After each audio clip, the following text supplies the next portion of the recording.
Bonjour à toi chers spectateurs et aujourd'hui parlons du film Chouf de Karim Dridi. L'histoire c'est celle de Sofiane, un jeune homme de 24 ans promis à un brillant avenir en école de commerce, qui va voir sa vie basculer du jour au lendemain lorsque son frère Slim va être assassiné en pleine rue et il va alors décider de tout faire pour le venger. Chouf a eu un joli écho à Cannes. Il était projeté hors compétition et il est reparti avec un prix spécial. Le film parvient en soi à sortir du lot dans la production audiovisuelle française parce que il aborde la banlieue avec un regard extrêmement réaliste.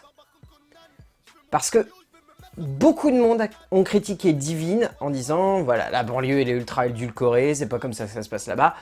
Pour le coup, Chouf doit pas être loin de la réalité quand même, surtout en sachant qu'il se centre sur la banlieue donc de Marseille, qui est quand même une banlieue assez chaude, et il arrive plutôt bien à inscrire son long-métrage de fiction dans une réalité déjà existante. C'est-à-dire que tout au long du film, il y a les JT qui reviennent et il ne manipule pas les images des JT.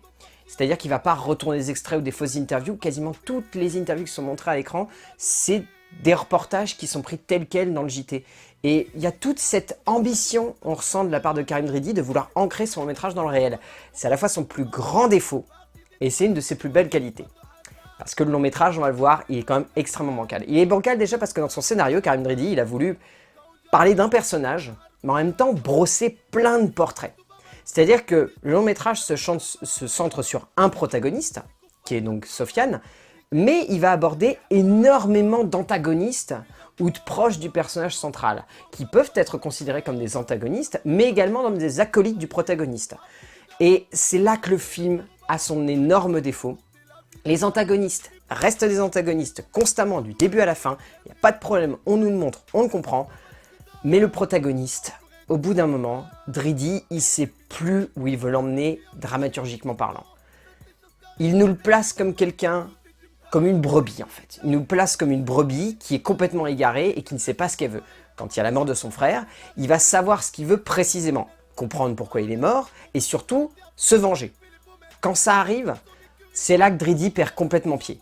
Il ne sait plus où emmener son personnage. Il nous le montre partant dans une direction, mais au bout d'un moment dans le film, il va dans une autre direction qui est totalement opposée. Puis finalement, on nous dit qu'il revient dans la première direction, puis finalement, il va dans la deuxième direction. Et à la fin, carrément, la morale nous dit ouvertement que le personnage embrasse sa situation de malfrat et décide de le devenir. Donc résultat, on nous a baladé pendant tout le film dans une direction émotionnelle pour finalement nous dire que le personnage va dans la direction totalement opposée. Ça nous perd en tant que spectateur. Ça nous perd et on ne comprend pas pourquoi Dridi perd autant de spectateurs avec autant de difficultés et surtout autant d'appui.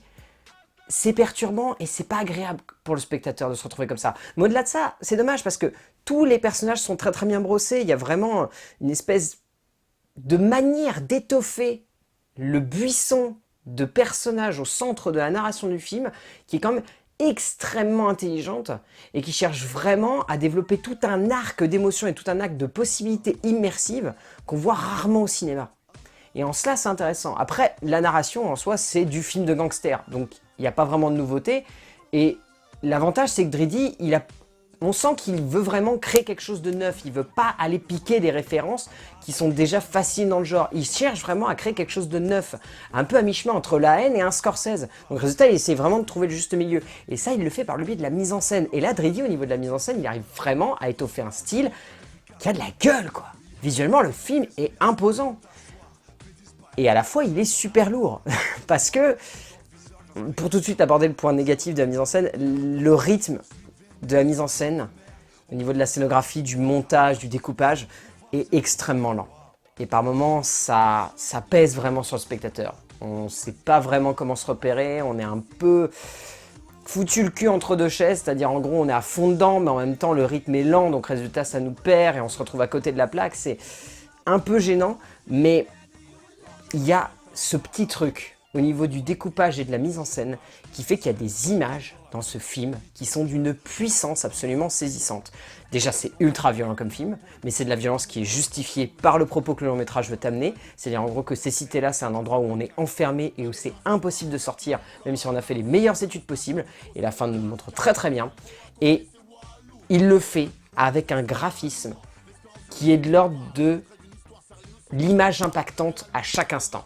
Chaque image doit rentrer dans l'esprit du spectateur, comme si ça devait être une réalité à laquelle on ne peut pas détourner le regard. On est obligé de l'accepter et de l'embrasser. Et ça donne quelque chose qui est vraiment, vraiment, vraiment décapant. Et il y a plein de scènes comme ça qui sont vraiment marquantes. Et la scène qui marque le plus, c'est forcément la scène de fin, donc je peux pas vous la raconter, mais la scène de fin, elle est tellement bien filmée au niveau du découpage, au niveau du jeu avec la mise en scène, au niveau du jeu avec le spectateur. Rien que pour la scène de fin, en fait, le film vaut presque le coup au niveau de l'esthétique. Et il vaut le coup aussi au niveau des acteurs, parce que les acteurs de ce film sont vraiment, vraiment, vraiment bons. Même si quand même il y a des fautes de jeu. Parce que par exemple, Sofiane Kames, qui joue le personnage de Sofiane, il est bien les 3/4 du temps. Il y a quand même 2-3 scènes où il surjoue pas mal. Et où c'est un peu gênant.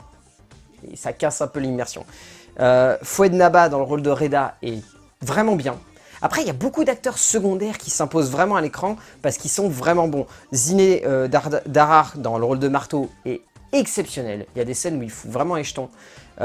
Oussama Abdul Al dans le rôle de Rachid. Waouh! Mec là, j'ai pas envie de me frotter à lui tellement il fout les boules. Et Naïla Arzoun dans le rôle de Najet, elle est vraiment belle. Mais voilà, on va dire qu'en gros, Chouf, c'est un putain de film, mais qui est trop lourd, qui manque de rythme, et qui sait pas où il veut nous emmener émotionnellement.